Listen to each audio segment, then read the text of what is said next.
So if people will come in, and on their left side there'll be a box. It's a cedar bentwood box that's been beaded and made by people in Haida Gwaii and sent here. And they can take the tobacco and walk around and put their prayers into the tobacco, much the same way you would put prayers into tobacco around a sacred fire. And then you walk clockwise around the exhibit space. And at the end of the path, there's another box to be able to place the tobacco. And at the end of the exhibit, the elders are advising the keepers of the vamps on what to do with everybody's tobacco. So it's treated, everything follows traditional protocols. Everything we do is following instructions from elders. We're bringing Indigenous knowledge and Indigenous ceremonial practices into this space, because what we're doing here is not an exhibit. Even though I use the word an exhibit, it's not an exhibit. It's a memorial, it's a commemoration, and it's ceremony. It's ceremony from the very start to the very end of each and every display, in the sense that from the very beginning this space is smudged, the elders are present, we hold circles in the morning, pipe ceremonies, circles in the evening.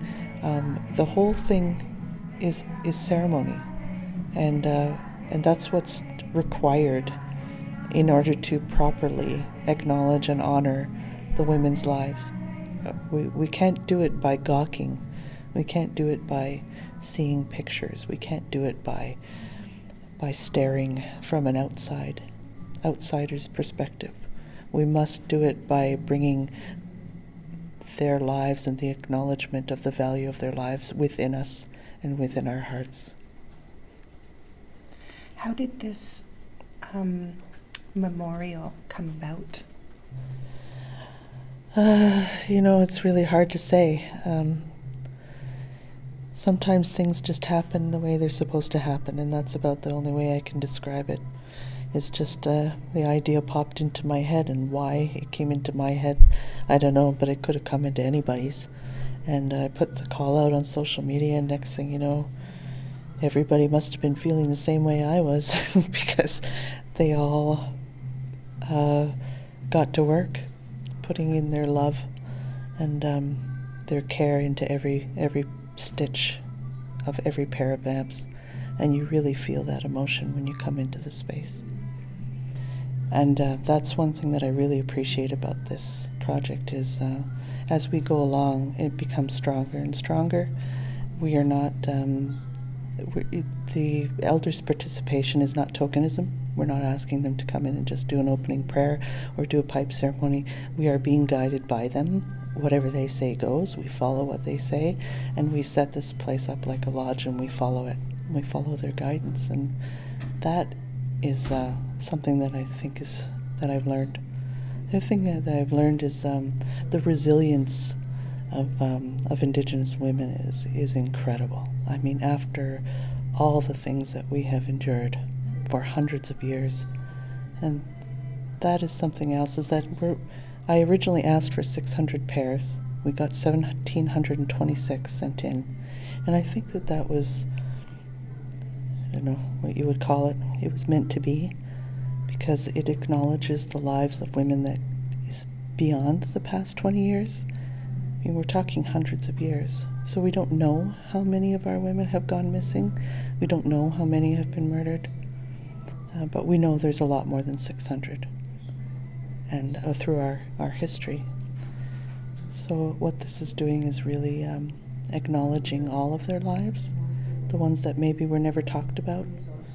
Sometimes people who are murdered, their families don't want to talk about it anymore because it hurts too much.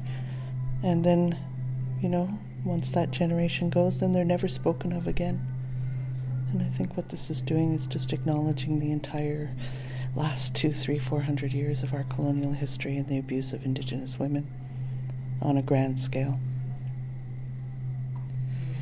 What do you think people will take away from experiencing this memorial, or what do you have a hope that people will take with them?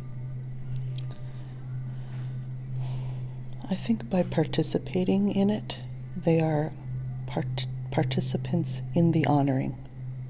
And so as we move through the space, we are participants in this honoring, and that's the primary reason for doing this. And so that's achieved by the time we go out the exit doors.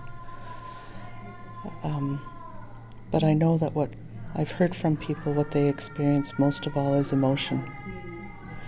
And I think what it might do is give people the vocabulary and empower people to begin to talk about it. Because it's such a difficult subject to speak about.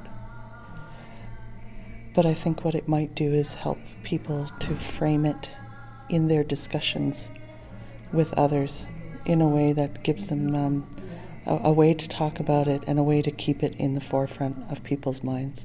I mean, obviously the ultimate goal of anything that we do is to make it stop. Our women have to stop being murdered, period. How do we do that? I don't know, but this is the goal of honoring is being done here. Who knows what the next steps will be?